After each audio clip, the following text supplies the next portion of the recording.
FashionGHANA.com. You are so on point with fashion. I mean, your latest video, The Shift. The Shift, yes. Like, give us the process that you went through with fashion. Did you have a stylist or was it you? Like, give us the process. Yeah, so me and my stylist always work together. Shout out to Precious, Blackadema. That's her business name. But we always work together in understanding my vision and what I'm going for. So for The Shift, the idea was talking about the age of Aquarius that we have entered into, how we shift into a new age. And the dawning of the age of Aquarius, the dawning means like the beginning of something, right? The age of Aquarius was in the 70s.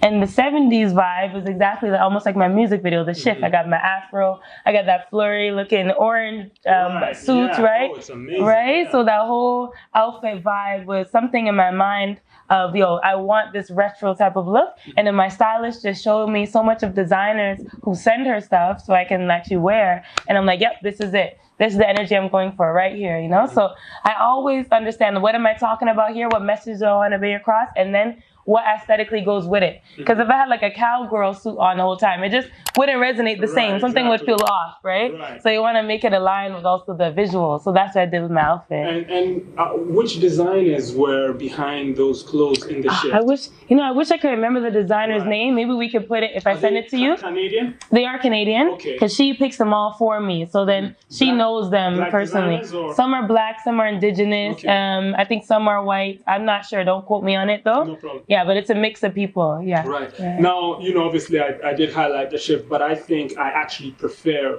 the clothes in The Purpose. I think. Yeah, you like that, eh? I think, Nice. especially the last dress you had on. Oh, yes. And the end with the pink, right? Whoa. Right? Like, again, was it the same process, your stylist? Same type idea. Put her Instagram handle up right now. Yeah, right? Shout it out right now. Shout out to Precious B. So it's at PRECIOUS B. It's either one B or two B's. They'll quote me out, and we're gonna send the her fashion page as well. I'll send that to y'all. Because I know if I spell that out, I'll butcher it. So yeah. So she matches the vision of what I'm going for. So I told her I want a red suit. So she gives me a red suit. I told her for the second part of my song, Purpose, I want that retro vibe, something that's like free and loose. Then she sends me this. So I give her ideas, and then it's just like it lines up so well. She kills it every time. Wow. Every time. And obviously now on your Instagram, we're seeing a lot more African print looks. So tell us about this transition now. Like, how did it start with your consciousness, or did it start with your moving back, your stage where you started coming back to Ghana? I would say consciousness. From 15 years old, I always loved kente cloths, wears, outfits, shirts, pants, whatever I could get that's kente, or even imitation kente if it's not real kente. And I love the colors. The vibration of colors are a real thing, right? So when I go back to Canada and I step foot off the plane, everybody's in gray pants, black pants, cool, maybe a green shirt, dark green. There isn't much colors and vibration and life, right? But when I come here and I see the colors of the outfits and the patterns, like, it's genius to me, right? Just to see that symmetry that happens and wondering what thoughts are in their head to make these designs in the clothes, right? And understanding the royalty of kente, and so I personally, if there was summer every day in Canada, I'd probably be wearing this at least not 8 out of 10 days there, but like, let's say that ratio, right? Like a lot, almost every day I'd be wearing it. But when I come to Ghana, I get the clothes really good price, beautiful weather, so I'm wearing it and feeling like royalty. So let me just give you a little bit of some understanding. Can I say it's a debate or an issue where African print was heavily produced by companies in Ghana, and then recently it's been the market for African print has been dominated by the Chinese. Oh, okay. So probably like literally 95%, if not 90%, of the African prints that you're seeing here are printed and manufactured and produced in China, and then they're brought into Ghana through the black market, and that's what's dominated our industry. Do you see a problem with it, or do you think, hey, it's culture, and as long as it's what we like and we can't do anything about it, let's just stick with it? Or do you think, hey, look, something has to be done about this?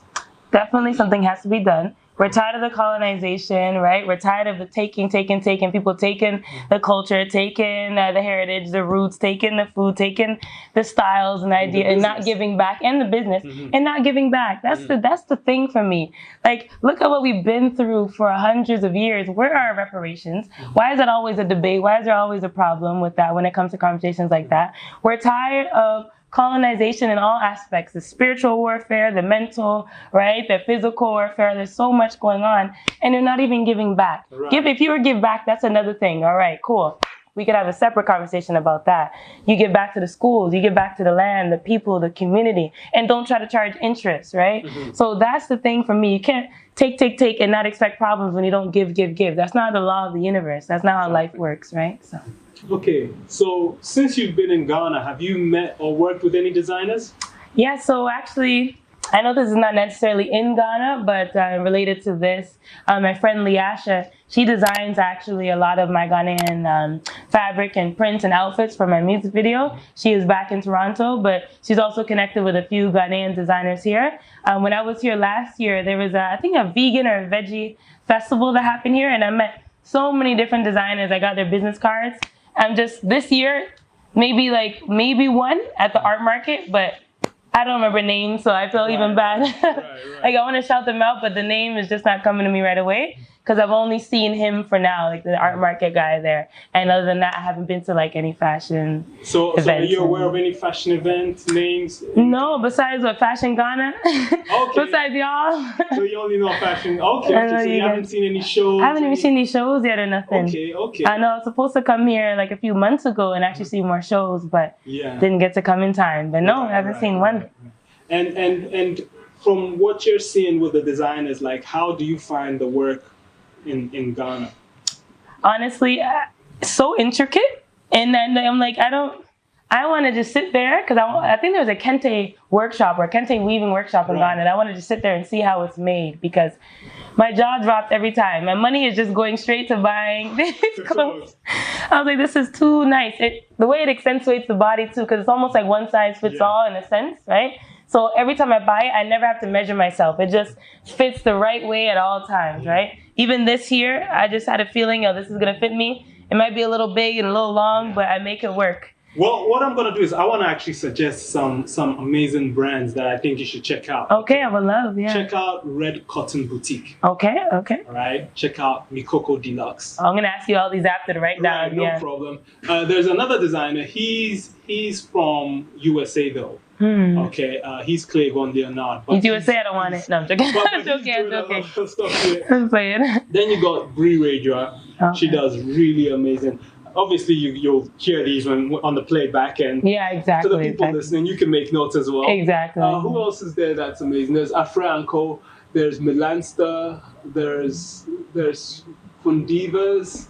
There's a whole bunch, and also you can always check out the Accra Fashion Week website, and you can actually watch their shows and their clothes, and even there's an online store on the Accra Fashion Week. So they should be paying us for this. But there we go. I'll take 10% of what you getting. So there are a lot of good brands out there, but I know obviously you're not deep into the fashion industry, but what do you feel like is needed for our designers to be that Louis Vuitton or to be that Dolce & Gabbana?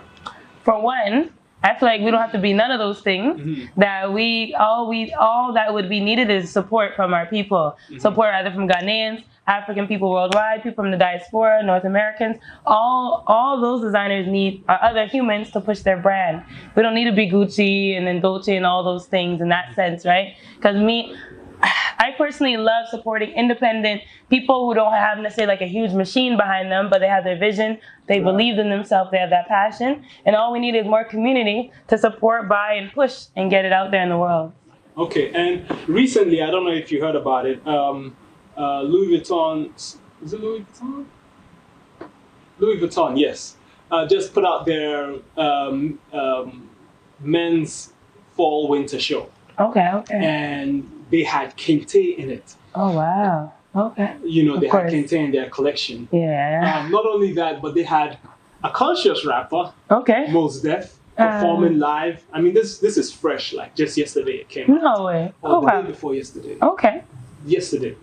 You know, how do you feel about it? Like when they pinched the culture. I mean, back in the days, there used to be a whole bunch of noise about culture vulture and cultural appropriation and whatever. Do you think right now it's gotten to the point where, oh, just another day? Or do you think it's still a big and bad issue?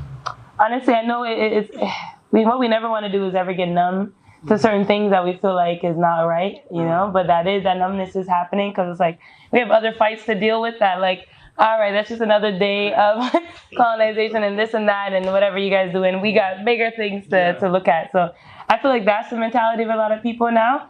They're fighting. Now it's like, okay, we're going to do. We're just going to create. We're going to support. We're going to take action, right? We're going to make movements.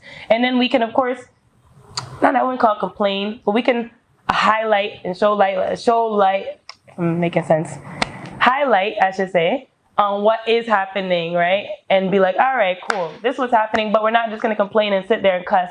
We're going to keep it moving as well, right? Because this is the importance, once again, of community and support. And if the question too is, are they giving back? Are they paying homage? Are they elaborating on Kente culture and paying homage to Ghana, et cetera, right? So yeah, that there, I'm like, oh, I got bigger things to do. But yeah. And what do you think that what you would call a conscious rapper, Mos Def, is rapping to promote white establishment or a elite establishment? I mean, is it, hey, look, he's got to pay the bills, or is it at which point does paying the bills contradict consciousness? And I think that's the question that we need to know when we talk about conscious rappers. Like, you know, are you just conscious as far as lyrics, or are you conscious to the embodiment? Wanting to go broke for it. Yeah. You know, so what do you feel about it? He was there rapping and pushing Louis Vuitton. I've not seen him rapping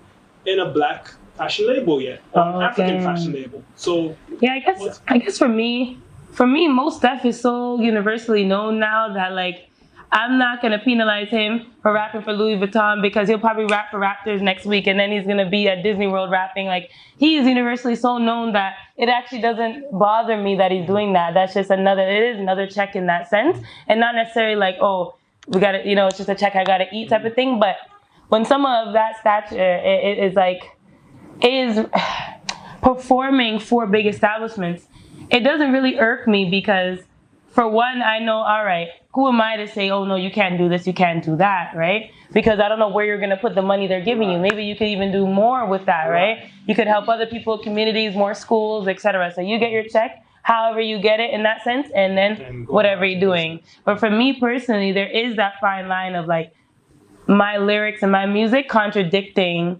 what will I actually promote. Like, me personally, I can't drink Coke. I won't promote Coca-Cola or Pepsi and them things. Right. I am vegan. I'm almost like a health. I'm hoping that maybe a smoothie company will holler at me for $1.5 million. Coke comes to you for $1 million? I'm not doing it. You can put the money back in villages. I know, but I can also invest in Bitcoin cryptocurrency and make that same money in an integral way, and I'm not doing it. FashionGHANA.com. TV. I came to slave 100% African. Fashion.